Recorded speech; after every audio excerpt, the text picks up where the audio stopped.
Greetings everyone and welcome to your online week. Happy Halloween if you're watching this on October 31st.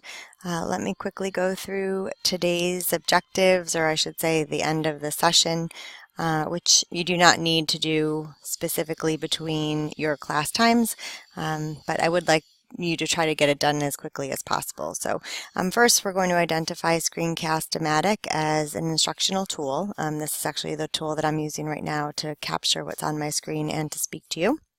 I'm going to have you complete an hour of code, which I'm going to show you in a moment. I'll ask that you upload 5 new items to your ePortfolio, and I'd also like for you to participate in an online collaboration session using one of the tools that I provide to you. So first, screencastomatic is the tool that I'm using now. I'm pretty sure that we have used it before, but if not, I highly recommend you going to screencastomatic and check it out. I have a free account. It allows you to record what's on your screen. You do need a microphone or something to talk into, but other than that, it's really easy. And some of the digital stories that you saw actually use screencastomatic, so I highly recommend you checking it out. After you are done exploring what screencastomatic has to offer, I will ask that you go into an hour of code. If you go into our Week 10 folder, I have provided a link here. When you get here, there are some short tutorials that you can watch, and then you can actually participate in one of the activities.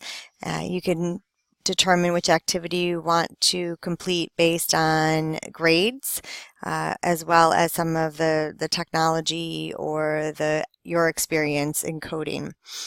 When you complete the activity, the system will give you an option to print a certificate.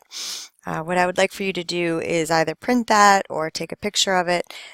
Whatever you do, the idea is that it will end up in your Maryland Teacher Technology Standard number 7 artifact in your ePortfolio.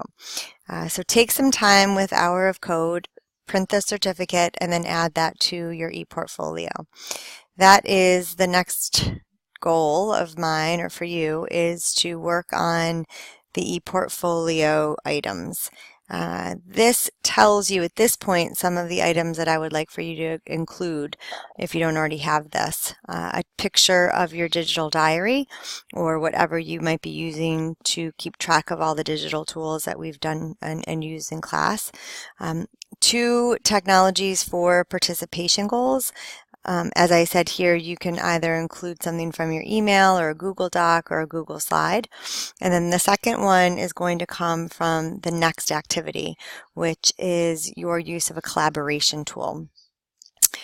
Please make sure that your digital citizenship link has been uploaded to Maryland Teacher Technology Standard number 3, which deals with the legal, social, and ethical decisions. And lastly, as I've mentioned, your Hour of Code certificate gets added into Maryland Teacher Technology Standard number 7. When I mentioned a moment ago about you using the online collaboration tools, what I would like for you to do is try Google Hangout or FaceTime or Skype or House Party. Ideally, you will do this during this week to collaborate with your lesson plan partner. If not, I'm going to ask that you do work with somebody else and provide evidence of your use of this tool. That could either be a screenshot or a picture. Whatever the case, the idea is that once again, this will be added into your ePortfolio. I think that is it for this session. Again, screencastomatic, Hour of Code, your ePortfolio, and your participation in an online collaboration session is really what I'm looking for you this week. If you have any questions, you know where to reach me, and I hope you have a great time. Okay, take care. Bye.